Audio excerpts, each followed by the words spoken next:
Hi everyone. Welcome to the very last episode of the 2024. First of all, I want to take a moment to express my gratitude to all of you listening this year. Thank you for continuously being curious about how to deepen our relationship with our creative self and creative career and practice.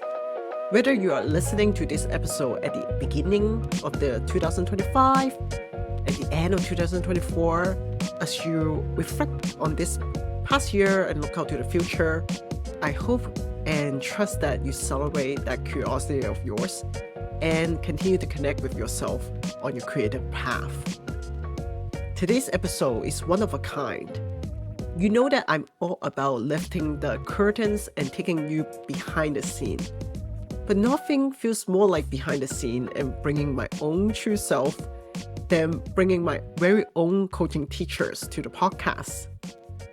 On today's podcast, I've invited the two coaches who taught me coaching from PeopleDynamics Learning Group. I'm not exaggerating when I say that without their presence, their guidance, and their mastery as educators and coaches, I would not have been here. I would not have developed my passion in coaching and continue my learning journey. I would not have thought of starting this business, coaching creators. So I'm very, very excited and honored to have them on the podcast. They're here today on this podcast because they want to share some fundamental things that show up at the workplace. They've seen this showing up in their own work as coaches and leadership facilitators. And we together are going to explore how may we manage those things in our professional lives and in our own creative practice. And when you put three coaches in the room, we are going to share a lot of juicy tips on self-regulation, collaboration, and creativity. I'm honored to have Maggie Coulter and Donna Forde today on the podcast. Along with their business partner, Marina Sinclair, they're at the helm of PeopleDynamics Learning Group, which was founded in 2012 and specializes in inclusion-based coaching, leadership development, and coach education. Maggie and Donna are also the faculty member of ICF Accredited Business Coaching Advantage program, which I personally took. In their own professional practice, they are both very experienced coaches and have their own specialty.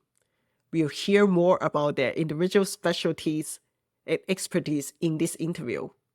And also, both of them have their own creative practice and take inspiration and learning from creative acts all the time.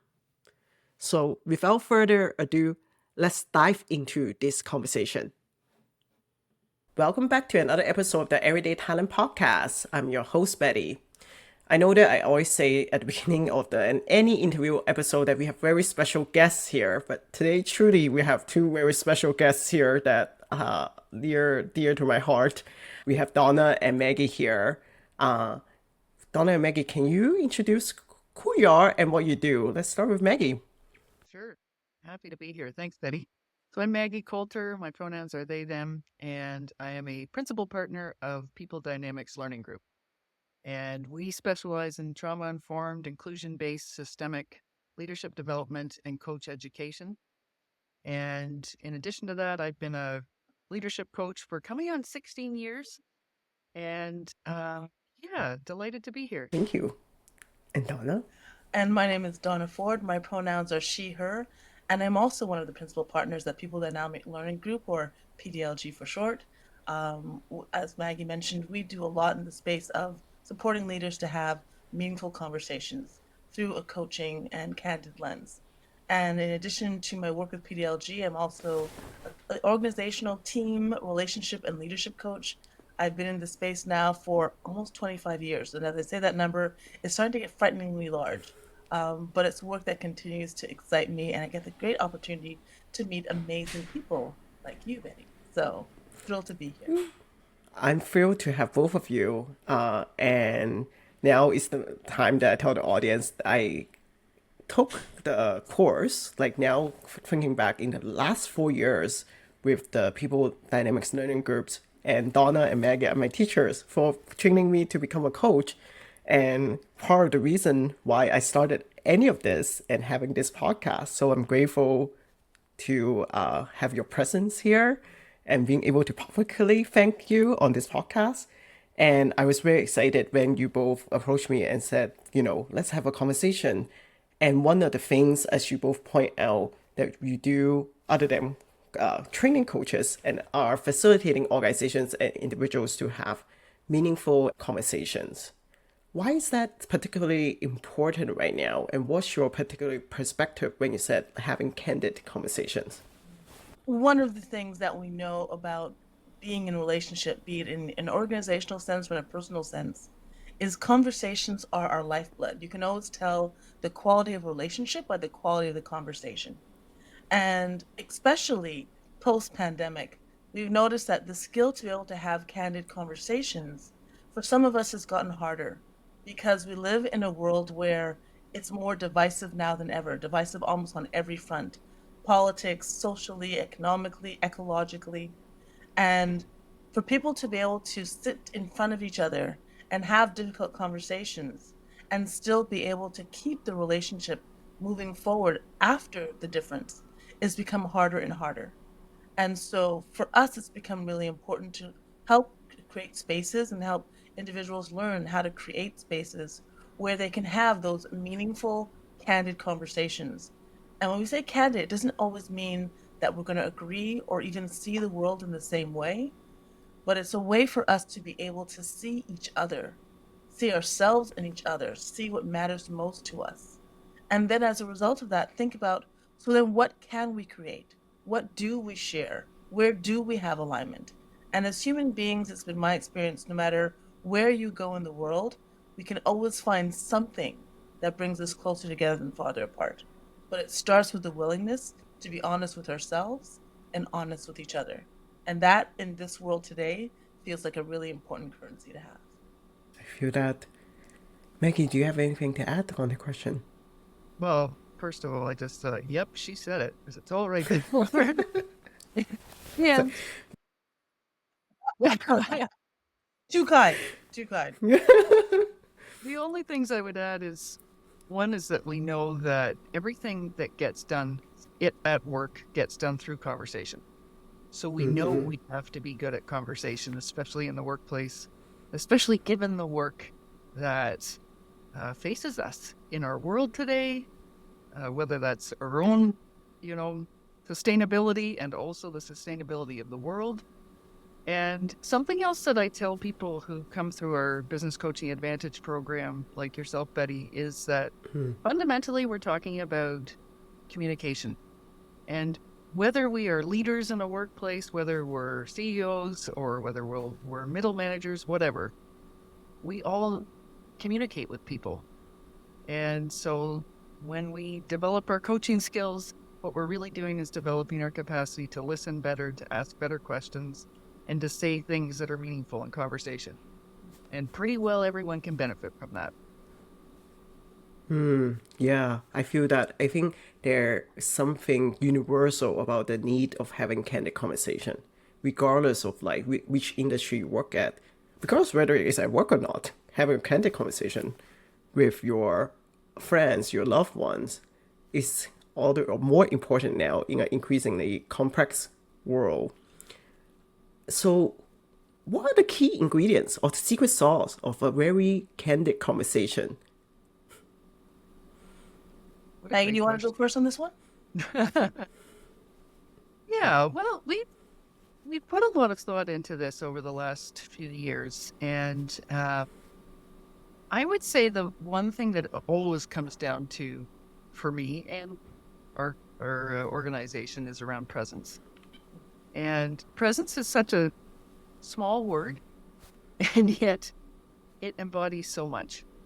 And how we get to know ourselves so that we can be present, how we relate to ourselves and what is present for us, absolutely influences how we can show up in conversation with other people. And there's a lot in this, and every human, I believe, is on a journey of getting to know themselves in relation to their world, seeing things in different from different perspectives, and it all comes back to you.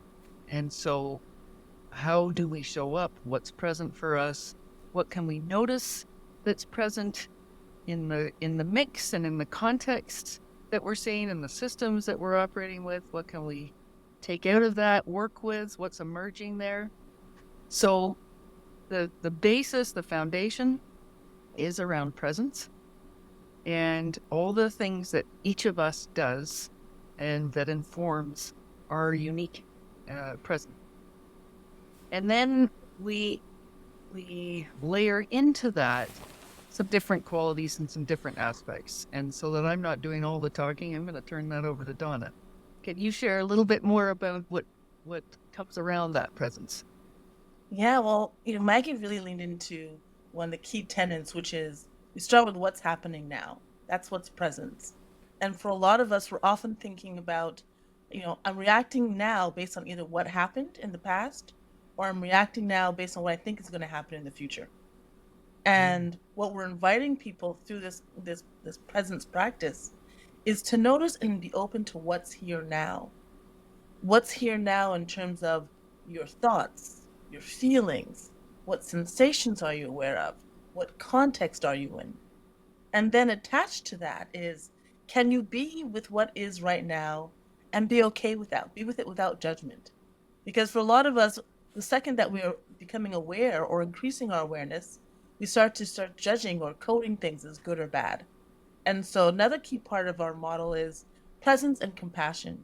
Compassion for where you are. Because if we accept where we are, can we then start to think about where do we want to be next? But if we're fighting where we are, it's actually really hard to start thinking about or even planning on what happens next because we're actually fighting our own reality. So that's a key piece of it. And to be compassionate with ourselves, the other part of that is then bringing a spirit of curiosity. Because if you're asking the question, by definition, it invites a level of curiosity. What are you noticing? What are you aware of? What's capturing your attention? What feels important in this moment? And what we've learned in this work is that it's very hard to be judgmental and be curious at the same time. There's something in our brain that doesn't allow those things to be present simultaneously. And so when judgment shows up, it's not better if, when it shows up, then how can we even be curious about that? I'm noticing that I'm feeling judgmental right now. What's important about that? What is that signal? So presence, compassion, curiosity. Those are sort of the three pillars that really create the Candid model. And then under each of those are a series of practices that you can do both individually, that you can do in partnership with another person or in a group that help to do some sense making, for ourselves and for our partners, and ultimately for the relationship as a whole. Wow, that's beautiful. I feel like for a second there, I lost the presence that I'm supposed to be interviewing you and just want to keep listening. And presence, compassion, and curiosity. Thank you both for sharing. As you know, this podcast, the listeners for this podcast, a lot of them are creative individuals. Well, I would argue everybody is a creative individual. But a lot of them have a creative practice. And when I heard those three qualities that you share, I can't help but to think that those are very applicable in the creative process. So can you talk a little bit about if an artist listen to this podcast or someone who has practicing artistic medium, how can they apply those principles to have conversations with themselves and perhaps to provoke creativity? Yeah. I love that question. As someone who is, to your point, we're all creatives, and I often say that I am an amateur creative in the space. One of the things that I think is important in any creative endeavor is noticing how are you coming to the work? What are you bringing into the space? That can be energetically and physically, emotionally. Are you bringing in the last meeting that you just had, or maybe the challenging conversation, or maybe the amazing event that just happened? What are you bringing in? Because what you bring in is what's also going to help to provoke what shows up in the work. So noticing what you're bringing in is, I think, a key piece for any creative. And then as part of that, being curious about, so what is it that I want to bring into life? What is it that I'm hoping will emerge? And something that I think is part of this work, and I'm curious to get your thoughts on this, Betty and Maggie, because I think part of the creative process is bring a sense of curiosity, but also a level of openness to what emerges. Because I know often in my work, one of the things I'm passionate about is being a potter. I might come in with an idea of what I want this clay to be, but oftentimes the clay has a mind of its own in terms of what it wants to emerge. So can we be with that space of, yes, I have a direction, I have a goal, but also being open to what emerges? And I think as a creative especially, it's often that beautiful intersection of what I was hoping to create and what emerges, what is able to come through me. That's where the real magic tends to happen. Through me, but not by me. That's why. Exactly right. Absolutely. Maggie? Yeah. Well, I can share from my own experience. My art is writing, and one thing that's important to remember too is that presence and bringing curiosity and compassion doesn't mean it's nice and clean and easy and it feels great and all that sort of stuff.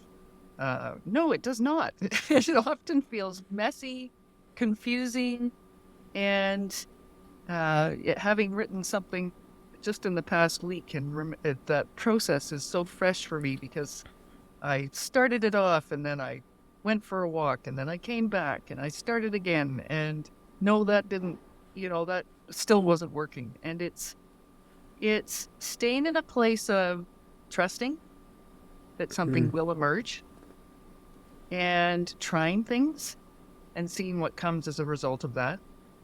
And just I don't want to say try not to get too much in your head, but rather noticing when you're in your head a lot, and just even bringing that awareness to, oh, that's where I am. I'm judging this. I'm thinking all the things that writers think, this isn't good enough. Who cares what I write? All that sort of stuff. Rather than judging that and saying, oh, that's bad, it's just simply noticing that and keep trying and keep coming back to it. And I would say that directly corresponds to how we are in conversation too, because I think there is a expectation that if we're really good at conversation, it's going to be perfect. We're between humans. That's not possible. And we can't predict how people are going to respond or react. And so, it's just bringing that willingness to keep trying, present to whatever shows up, including sirens in the background. Right? Yes. That's part of our context. And and not being okay with it being messy and awkward, both in conversation and in art. Yeah, being okay with the messy and awkwardness and let go of the sense of expectation. I find this conversation itself reminds me why I fell in love when I took the course initially. I think that the introduction to the fundamental course for coaching, why I fell in love with this practice, because I found that a lot of the same principle apply to the creative process. And there's something that really creates resonance for me. And my next question, actually, I picked my favorite topic that you each taught throughout these years that I took the course, and want to kind of ask you, like, to how that applies to or provide the audience some tips. So I start with Maggie. I remember there was a module that you taught about overwhelm, and I remember at the advanced level you were teaching to us how we can talk about different types of overwhelm, and in some sense way, like giving language to untangle the level of overwhelm that we feel, the types, and how that integrates with. And I remember this visual that you show on the slide that was a river, and I always remember how, like, that's how our minds works, and especially in a time right now that people are feeling a lot of stress with the world, with themselves, with work. It's the end of the year. I want to ask you, what are some tips that you have when people are facing overwhelm, and perhaps how can they, like, using some of the principles we talk about, having candid conversation, support themselves through overwhelm? Great question, Betty. There is a lot going on in this world. And I will say a lot of the coaching conversations I'm having these days either center on overwhelm or that's part of the mix in the conversation. And I do have to say that I can't take credit for that particular, sorry, cat. I love that. My cat Grace is showing up. There's probably a reason for that. That bit is definitely saying in the episode. Yes. And so I can't take credit for that theory. That is Dan Siegel's river of integration. And that we've drawn on a lot because it is so helpful. And I think it comes back to that presence piece again. And so if I give that example of the coaching conversations I'm having lately, just yesterday, somebody came into the call and there's a lot going on. And they even shared that their mind was all over the place. And in fact, they shared that about 3 or 4 times as part of the initial conversation. And there can be a temptation to, okay, good, your mind's all over the place, so let's get focused. Let's dive into something. Right. But honestly, that's bypassing their experience of overwhelm. And often that really doesn't work out too well because we just keep coming back to the overwhelm. And so acknowledging that piece and even playing that back, that their mind is all over the place. What does that mean to them? How are they experiencing that? Engaging their body, right? So if their mind's all over the place, well, maybe we can give the mind a rest for a moment and connect in with this great resource that we have in our bodies and notice what's there and what's present there as a resource. So acknowledging it, not bypassing it, not trying to brush it away and go, okay, let's get to the work piece because we're so productive minded, but acknowledging it, spending time with it. What's emerging in that overwhelm that may actually contribute to what they're wanting, what they're needing? What can we learn from that? So again, it just keeps coming back to this idea of noticing what's present, working with it as opposed to ignoring it, denying it. That the overwhelm itself, yeah, I hear so much of that. Like, we do that on a daily basis. Sometimes it's like, wow, I feel so stressed, but I need to get this done. So let me bypass all that is present for me, and then what I find is that it accumulates, and you never can really truly bypass it. So I appreciate that approach. And so over to Donna. I feel like you know what I was going to say, because one of my I'm biased here only also because I should say, like, this topic comes out all, like, the topics of overwhelm, and the next topic, which is metaphor, comes out every single conversation that I've had with clients or just ongoing with colleagues and friends, and especially I have to say with the clients that I work with who often work in creative field. There's a natural tendency of leaning into metaphor. And then so imagine my excitement when I took that module from you on metaphor, and then forever see every single conversation in metaphors. So can you tell us a bit about, like, your take on metaphor and how that can be helpful for us in a daily basis in terms of, like, broadening our perspective, having conversation with ourselves? Yeah. I noticed myself getting excited even as you were asking the question, because your excitement mirrors my passion around this work. And the fact that metaphor, to your point, is everywhere, even in this conversation, as we've been talking about the river of integration, as we're talking about the feeling of overwhelm, bypassing, those are all forms of metaphor. They are using language to represent, to the best of our ability, something that's going on for us both figuratively, imaginatively, sensationally, and oftentimes we can't put all of that into a sentence.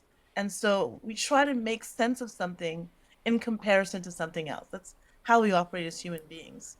And I try to make sense of my world and communicate my world through sharing something that I think people can see or understand. But the beauty of being able to unpack a metaphor is that we don't share the same metaphors. If I asked you, Betty, what does it feel like to fall in love? And I asked Maggie, what does it feel like to fall in love? And I talk about my experience of falling in love, while we're using the same language, our experience of that is going to be vastly different. Falling in love is itself a metaphor. So to be able to unpack what kind of falling is that? What does it look like? What does it feel like? What do you see? Are you falling from on high? Is your body collapsing? Are you falling into something? There are so many ways that we can even just unpack what that means. And what the beauty of a metaphor is, within it often holds our values, our beliefs, sometimes in ways that are hidden even to ourselves. And so being able to unpack what does it mean? What does it feel like? Where is it in space? When I'm saying that I'm in the river of integration, am I deep in the river? Am I sinking at the bottom? Am I flowing along the top? Am I grabbing to an edge? Noticing where we are, noticing how we're making sense of that can sometimes itself start to reveal other elements about what is true for us, what we're seeing, what we're hoping for. And that's why, to your point, Betty, when noticing it in conversation, it's often a pathway into a deeper sense of knowing, A, what's going on for us, but also what's going on for the person that we're in a relationship with. I'm noticing I'm leaning in because that's what this work does. And for me, it's not even work, it's language. I hear it on the radio, I hear it from my children, we hear it from my politicians, and I'm like, so what's going on there? What does that mean? And how can I better understand this conversation, this moment, my own experience by unpacking a metaphor? I can get really excited about this, as you can tell. So I'm going to pause for a moment and see what's. Oh, I sense the excitement. And one thing I would just say is that I think once after I learned coaching and became a coach with your support, like never a dull moment in a conversation, even when I don't need to speak. It's like, am I sensing the energy of overwhelm from this person? That's an interesting metaphor that I don't know whether they realize. Like, there's always endless fun in listening to the radio or listening to someone to speak. So I want to turn the focus onto your professional life a little bit. We've been talking a lot about what you contribute and your perspective. I also know that in the last few years, you both transitioned to be business owner of the People Learning Dynamics groups as you continue your coaching and teaching work. How have you used some of the principles that you teach to support yourself in the last few years?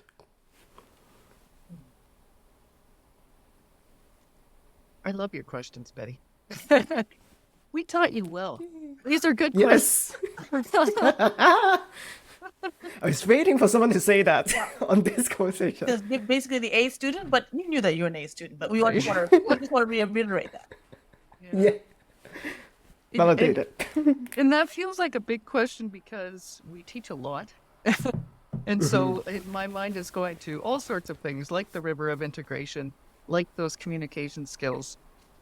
And again, I come back to presence all the time because we teach, we engage with tools, we engage with models. And what we're continuing to support, enhance, and develop skillfulness around is our presence in conversations.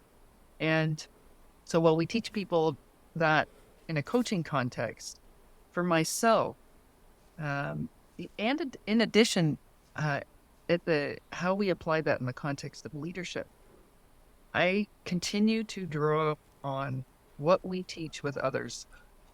As I become a stronger leader, as a principal in this company, as part of a team, and so it's myself, Donna Forde, and Rena Sinclair. It's the three of us that run the company.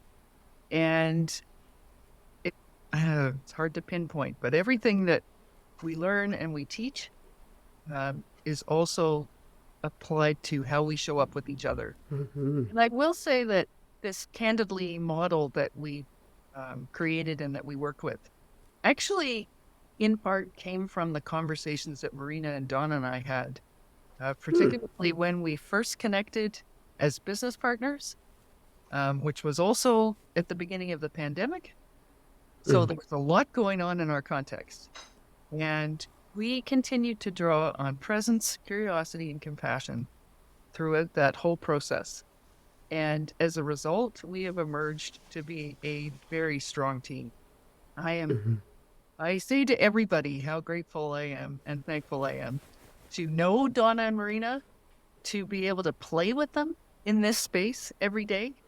We have so much fun, even when there are lots of challenges that face us, whether it's in the business, whether it's in the world. We come back to this strong connection that we formed. We're always finding our edges too. So I do find that a lot of the clients that I work with love learning and growth. And I think a lot of people these days really value that. And that's what we experience as I'm talking on behalf of all of us, but that's my experience as a leader in this organization, is continuing to learn, to grow, to support ourselves around our learning edges as leaders, as coaches, as supervisors, all these different lenses that we bring to the work. Yeah, that's where it's the most fun, I think, at the end of the day. The tools and models help, and it's how we show up with each other and how we support each other to continue to learn and grow. I can't help but to think it must be so fun working on your team because there's such a deep trust and partnership that I hear among the business partners. And as you and Donna's relationship and Marina's relationship evolve from just colleagues to business partners, that trust and connection is very important as a foundation. And we disagree. Lots Yeah. of times, and we challenge each other and push each other in different ways, and are continuing. We're not perfect at it either. We continue to develop the capacity to be in constructive conflict together, to become more aware of our blind spots with each other. It is fun. Yeah. Donna, what's your take on that? Yeah, there's so many pieces there that Maggie tapped into. The one that's really jumping out for me is this isn't something that I sort of clock in at 9 and I clock out at 5 and then I go back to being me. The work of being in conversation shows up in my personal life. It shows up with my partner. It shows up, with my family, with my children, in every element of my life. And so it really has supported me to have a different quality of conversation. And I always say, if you really want to test out how impactful or how real your work is, bring it to your children, bring it to your spouse or your partner. And that's when the real test becomes, can you still bring those elements of truly seeing another person, seeking to understand their perspective? Can you hold a space of listening, not just to the words, but listening to the intention, listening to the motivation, and being open to that perspective? And then can you also offer your perspective, offer your opinion, not only from the place of, okay, am I right, or is this the appropriate thing to do? But can I offer it with a point of, this is how I see the world.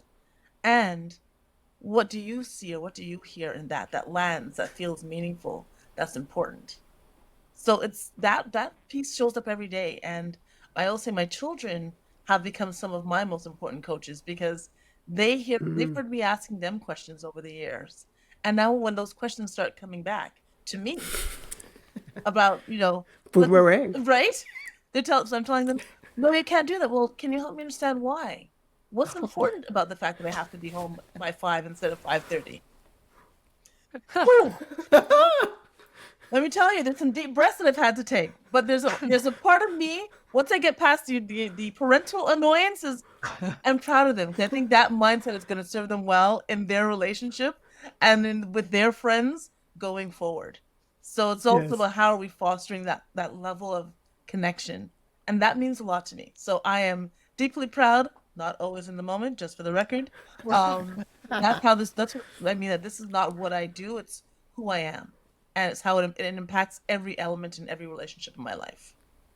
And I'm grateful to them. Yeah. I'm deeply grateful. I think I'm a better parent, partner, woman.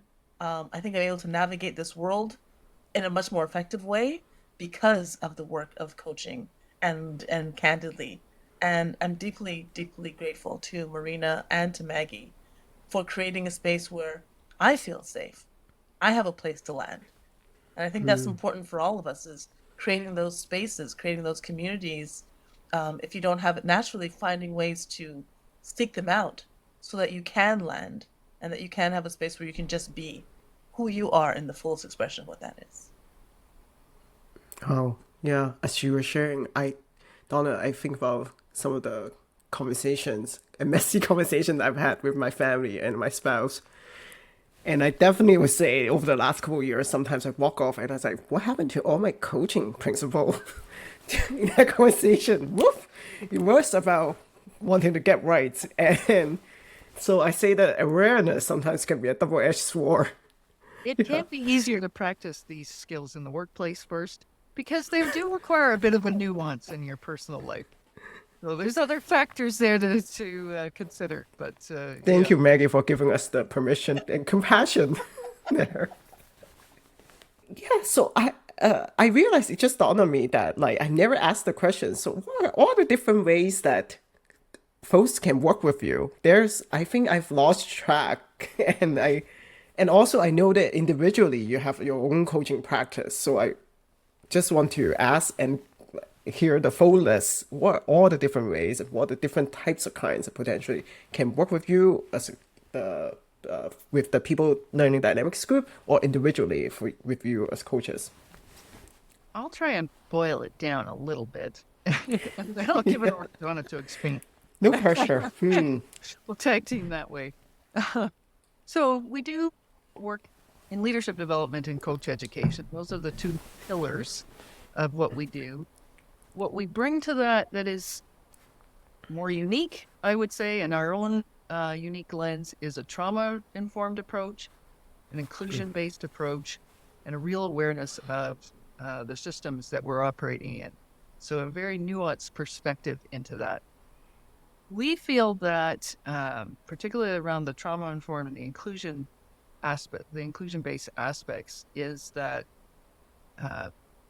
first of all, if we're bringing all of ourselves into the space, then we have an opportunity to be more creative, to contribute more, to add value, to feel safer, to feel like we belong, to be seen, to be held in that space. And we know that when people feel all of those things, they are able to just contribute in ways that we need in specific conversations and in our world.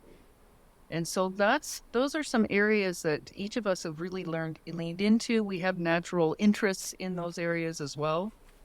I'll highlight a couple of the programs that in particular that people may be interested in. The Business Coaching Advantage certification program that you graduated from, Betty. It's our coach education pillar, and it's ICF accredited. So if you're looking for an ICF credential, you can follow that pathway. And on the leadership development side, we also train leaders to bring a coach-like approach to their leadership. We know, again, enhances employee retention, allows more teams to bring their strengths to the work that they're doing, which we need, which also makes them feel better about the work and want to contribute more. And we've got a pretty special program called Overcoming Bias and Fostering Inclusion. And Donna Marina, this program, and it's gotten a lot of uptake in the last several years. And it's not typical DEI training. And even as I say typical DEI training, I don't mean that with any judgment. But it's beyond becoming aware of conscious and unconscious biases. It's also really stepping into that candidly approaches. How do we then bring ourselves into these conversations with presence, with curiosity, and with compassion, and actually move things forward, move the dial in a positive way. So that's kind of an overview of the programs that we offer.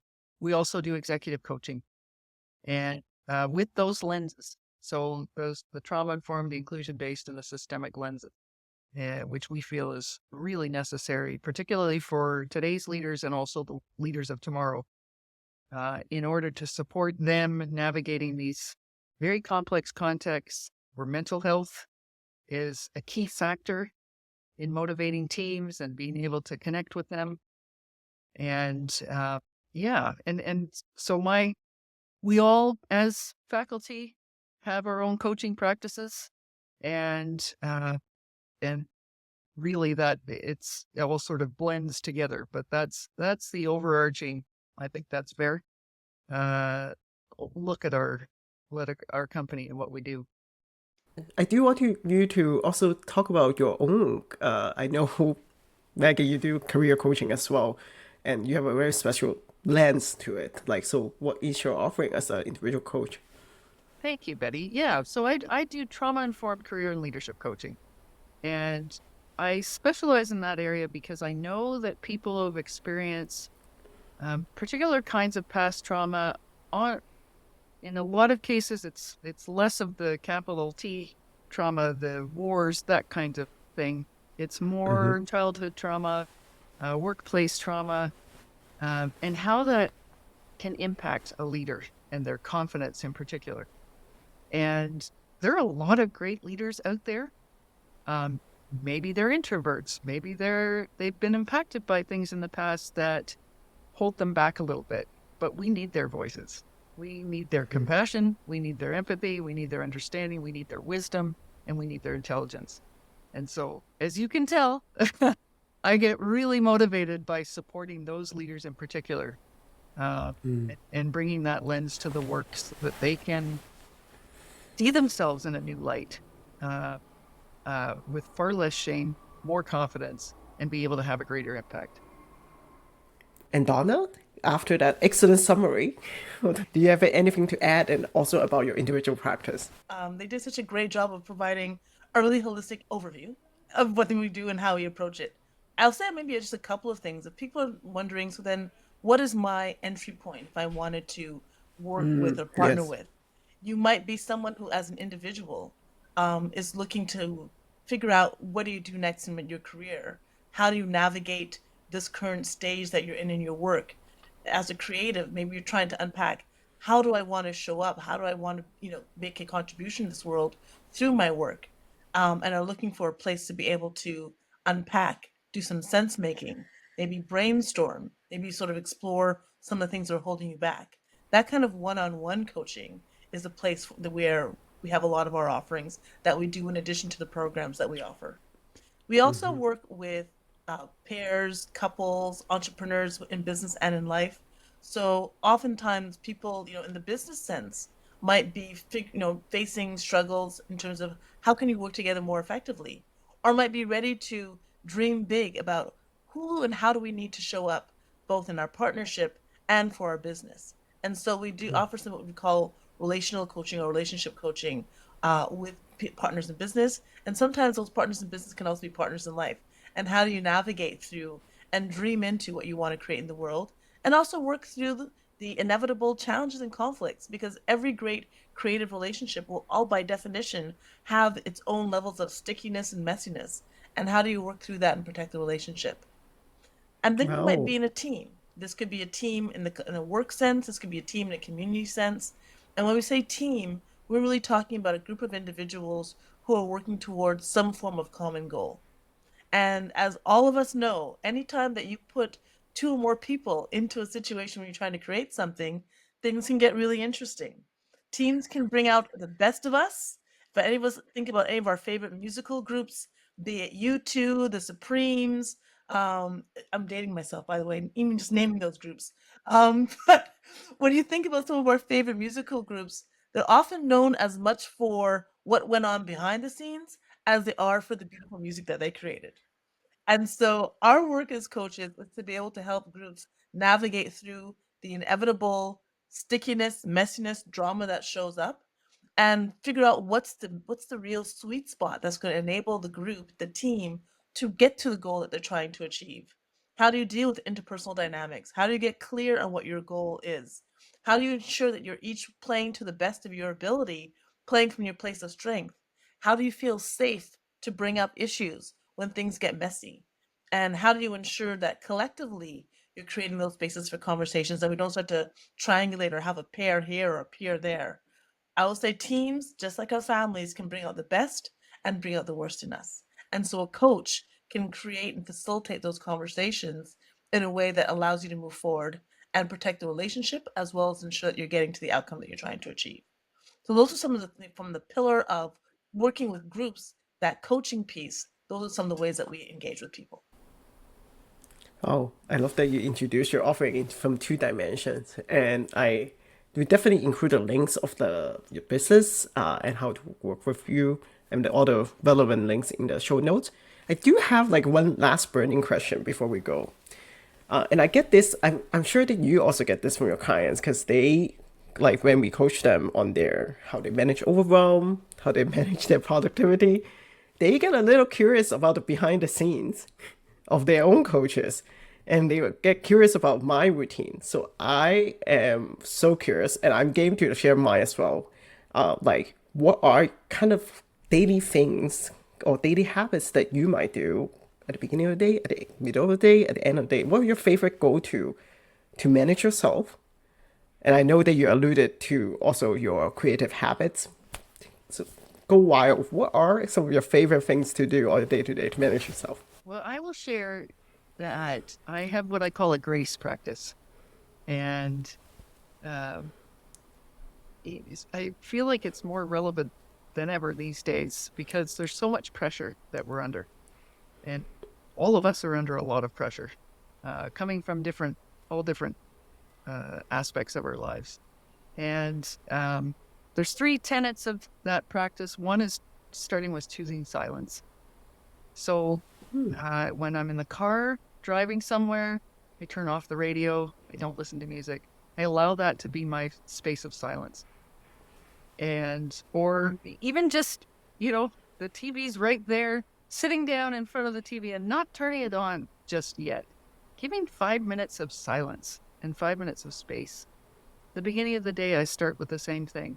I open a Word document that's just a picture of a sky. And sometimes I write on it, but it's just even the opening of it is about choosing silence in the moment. And then what I know what comes out of that is typically what emerges is all the pressure surfaces. Oh, you should be doing something. You should be, blah, blah, blah, blah. You've got all these sorts of things. And then all the feelings and emotions associated with that. But I don't do anything with those things. It's just noticing it. And then inevitably something else emerges. When I choose that silence, don't engage with all those shoulds and all that pressure, but just simply, okay, there it is. That's what's here. Something else will emerge. I mean, this is creativity at its best. It's emergence theory. And it'll give me some idea of, okay, where do I start? Or what meeting do I cancel today because I really don't have the capacity? That's my favorite thing to do these days. Is One of the most important tip. Right. Because we really don't have the capacity that is expected of us. And so being a little, edgy and strong in that way is helpful. So that's how I engage with my day. Donna, what about you? I'm curious to know. It's so interesting to hear about your grace practice. I have what I call an intimacy practice, and I recognize the word intimacy for a lot of us can evoke many things. But intimacy first begins with connecting with what's happening for me in this moment. And so, how I become intimate with myself, I start first with connecting with my body.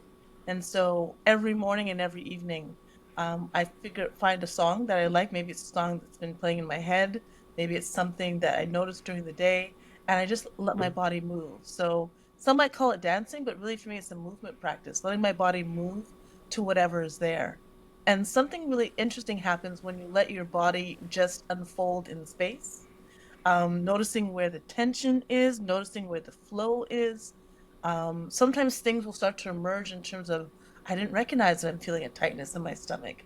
I didn't realize that, my shoulders or, one side is a little bit tighter than the other, and allowing myself to flow and be with the music. Sometimes it's fighting with the music. Sometimes it's just letting out a sound. All of that allows me to get really intimate with what's present in me in that moment. And then through that space of intimacy, I have a greater range of choice of how do I want to be with those thoughts, emotions, sensations, and what does that mean for me? Another part of that intimacy is also an ability to connect. And so for me, it's finding every day a way that I can connect with the world around me. If it's going to my local park and just walking in the grass, walking in the trees, and in that moment of connecting to nature, connecting to my environment, sometimes it's too cold to go outside. So I might be just sitting on the floor in my office and just connecting and imagining myself rooting into the ground and noticing the energy that begins to merge with that and paying attention to that energy and looking to not necessarily name it, but to feel it, to allow it to move through me. And so that's another way of being clear in my environment and letting that connection to my physical space, my emotional space, my mental space, letting that inform then again what's important in that moment. And that practice of intimacy and connection allows me to have a better sense of what's present here now. So you're probably noticing a bit of a theme at this point, but it all comes back to creating a greater sense of presence. And that allows me to be then more effective because when I'm going into a conversation or when I'm going into a creative practice, be it through my photography or through pottery, I'm more aware of what's there. Not only what's there in front of me, but also what's there in the space around me that I want to be able to use, that I want to be able to be with. And it's always this tension of navigating control and surrender. And I feel like in intimacy, it's what am I trying to control and what can I surrender to? Because being clear about that allows me to be intentional about how I show up in the world. Wow, you know how you like taught us that like the last question before closing a coaching conversation, it sometimes opens up a new world. I felt like a whole two different worlds open up in front of me as you share. And I am so excited to share that with the audience. I did promise that I would share as well. And so Maggie, you have the grace practice, Donna, the intimacy practice. Lately, I've been experimenting with what I call the strong core practice. Because I realized over the years that like whenever I get very overwhelmed or very focused in what the shoots, as you mentioned, Maggie, that I'm all in here, my energy, and I don't feel a sense of groundedness. And usually the sense of groundedness comes from the core for me, at least in a somatic sense. And I also have like throughout the pandemic started a meditation practice. And I realized one thing over the years is that you don't need to be connecting to your body or meditating just through intentional meditation practice. So right now, especially in these busy seasons, I'm curious with myself, often when I'm eating or I'm taking a break or just listening to music, can I find a sense of core? Like that's my cute like self reminder question. Like, do I feel my core right now? In a very physical sense, because I find that that's usually my cue of like if I can't feel my core, I'm probably over here and I can feel the stress coming out from other parts of my body. And then whenever I can find moments, whether it's through listening to a piece of like peaceful music, going for a walk, eating very slowly, I try to reconnect with my core. And I know that with a strong core, I can show up better. I I got feel, excited by that core yeah. practice because it does feel like there's a theme as I was listening to you share that, Betty, that sense of being with what is and really getting into the nuances of it through that eating, whether it's eating or moving, just really being present with it and inviting that sense of silence and grace. And ultimately also it brings a level of intimacy into that moment. So I just saw it felt like a bit of a red thread was happening as we were offering. Yeah, there's a common thread. We just interpret it differently for ourselves. It's beautiful. Thank you so much, Betty. This was cool to be in conversation with you both on a Friday morning. Thank you so much for listening to today's episode on the Everyday Talent Podcast. This is the go-to podcast for the most candid takes on all things creative career related. If you like what you heard today, be sure to follow us on Apple Podcasts, Spotify, and or whatever platform you listen to podcasts. I also encourage you to share this episode with a creative friend. That will go a long way in helping us to support more creatives and make them feel seen. And if you're looking for more content, subscribe to my e-newsletter, Passionate Enough, where I share insights on how we can give ourselves permission to set up a career so that we are just passionate enough in what we do, make our art, and work to live rather than live to work.